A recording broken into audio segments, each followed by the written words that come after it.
है महाभारत से, जहाँ पर कुरुक्षेत्र का युद्ध चल रहा होता है और अश्वत्थामा पांडवों के वंश को पूरी तरह से समाप्त करने की चाह में उत्तरा के गर्भ में ब्रह्मास्त्र दागने के लिए उसका आवाहन कर रहे होते हैं। वो ब्रह्मास्त्र को उत्तरा की ओर भेज देते हैं, जिससे पूरे आकाश में घनघोर बिजली और बादल गरजने लगते हैं। ये देखते हुए अभिमन्यु की पत्नी उत्तरा अपने महल से बाहर निकलती है और एक ही पल में वो ब्रह्मास्त्र उत्तरा के गर्भ से जाकर टकरा जाता है। अश्वत्थामा के इस पाप के बाद और युद्ध खत्म होने के बाद श्री कृष्ण रणभूमि में अश्वत्थामा से मिलने के लिए जाते हैं। अश्वत्थामा श्री कृष्ण पर वार कर देते हैं, क्योंकि वो बहुत ज्यादा क्रोधित थे कि कृष्ण ने उनके पिता द्रोणाचार्य को बचाया नहीं। इसके बाद अश्वत्थामा श्री कृष्ण से कहते हैं कि उसके पाप के लिए वो अपना सुदर्शन चक्र निकालें और उसको मार दें, लेकिन कृष्ण कहते हैं कि मृत्यु दंड नहीं है अश्वत्थामा, मुक्ति है। और फिर वो अश्वत्थामा को श्राप देते हैं कि तुम समय के अंत तक इसी पृथ्वी पर रहोगे और तुम्हें मृत्यु भी नसीब नहीं होगी। अश्वत्थामा कहते हैं कि क्या उन्हें कभी प्रायश्चित करने का मौका नहीं मिलेगा? तब कृष्ण कहते हैं कि तुम मुझे मारना चाहते थे ना, पर अब तुम ही मुझे एक दिन बचाने आओगे। कलयुग शुरू होने वाला है और कली जरूर आएगा और तब मैं इस पृथ्वी पर दोबारा जन्म लूंगा, लेकिन कली मुझे जन्म लेने से रोक दे, वो इतना ज्यादा शक्तिशाली होगा और इसलिए तुम्हें उस गर्भ की रक्षा करनी होगी जिसमें मैं जन्म लूंगा। ये कहकर वो अश्वत्थामा की मणि उसके सर से निकाल लेते हैं। फिर कहानी 6000 साल आगे शिफ्ट होती है, जब लगभग कलयुग का अंत आ ही गया होता है। हमें दिखाया जाता है कि कुछ लोग एक वाहन में बैठकर इस दुनिया के आखिरी शहर काशी जा रहे होते हैं। इस वाहन में बहुत लोग होते हैं और एक बच्चा भी होता है जिसका नाम होता है राया, और एक बूढ़ा इंसान होता है जिसका नाम होता है रोमी। रोमी काशी इसलिए आया था क्योंकि उसने आसमान में एक नक्षत्र यानी कि एक तारा देखा था, जो कि आखिरी बार 6000 साल पहले दिखाई दिया था।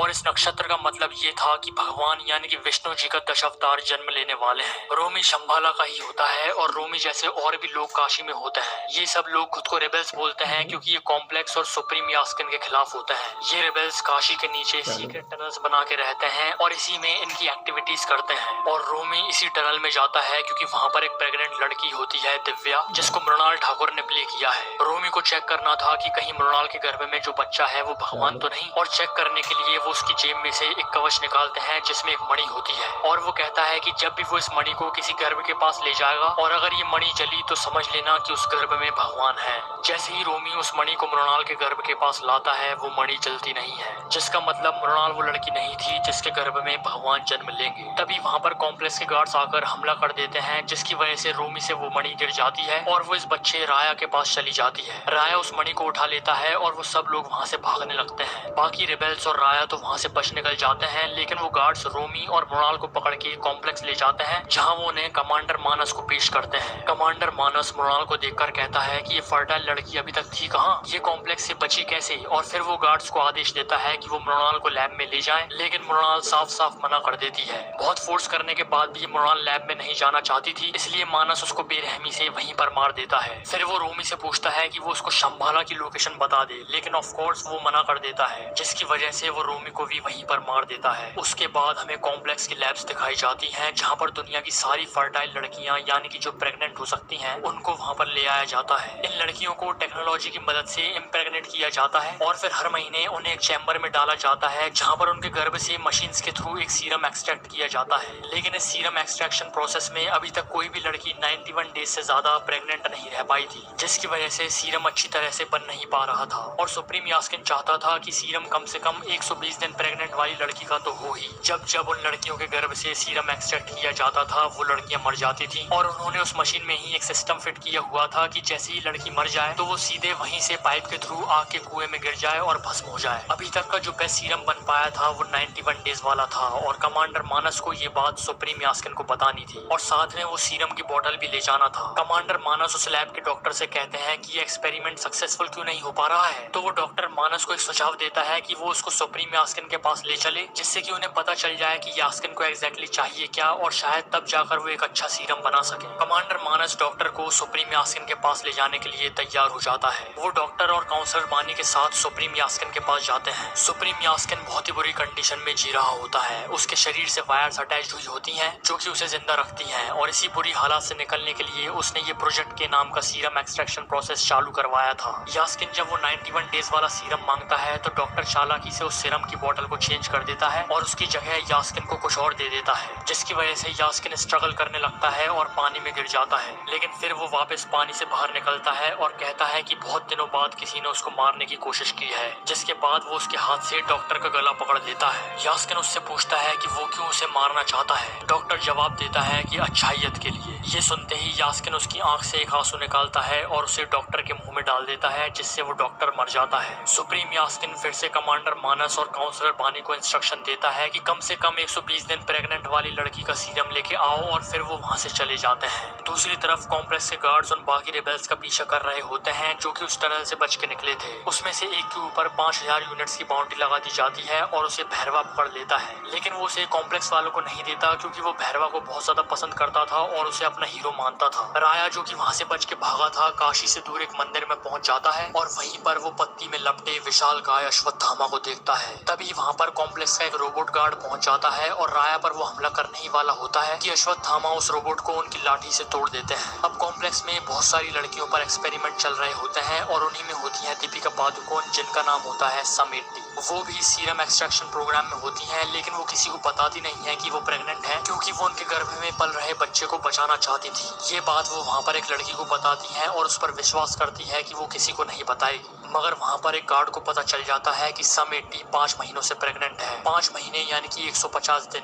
जिसका मतलब ये हुआ कि दीपिका के गर्भ से जो सीरम बनेगा वो सुप्रीम यास्किन के लिए परफेक्ट होगा, क्योंकि सुप्रीम यास्किन ने तो सिर्फ 120 दिन प्रेग्नेंट वाली लड़की का सीरम ही मांगा था और यहाँ तो 150 दिन वाली का मिल रहा है। वो गार्ड समेटी को पकड़ के कमांडर मानस को दे देता है और फिर समेटी को चैम्बर में डाल दिया जाता है सीरम एक्सट्रैक्शन के लिए। जैसे ही सीरम एक्सट्रैक्शन प्रोसेस शुरू होता है, पूरी दुनिया में हलचल होने लगती है। अश्वत्थामा को भी कुछ एहसास होने लगता है और वो देखते हैं कि राया ने उसकी कमर पर जो मणि बांध रखी हुई है और वो उस मणि को हाथ में लेते हैं तो पता चलता है कि ये वही मणि है जो कि श्री कृष्ण ने उनके सर से 6000 साल पहले निकाल ली थी। इसलिए वो उस मणि को वापस उनके सर में लगा लेते हैं। वहीं कॉम्प्लेक्स में लैब में सारे इक्विपमेंट फेल हो जाते हैं और समेटी पाइप के थ्रू आग के कुएं में जाने लगती है, लेकिन तभी वो दूसरी लड़की जिसको समेटी ने उनकी प्रेगनेंसी के बारे में बताया था, वो उस पाइप में आ जाती है और समेटी को उसका हाथ पकड़कर बचा लेती है। वो कहती है कि वो एक रेबेल है और वो यहाँ पर कॉम्प्लेक्स में इंफॉर्मेशन लेने के लिए आई थी, लेकिन अब उसका टास्क समेटी को बचाने का है। वो समेटी को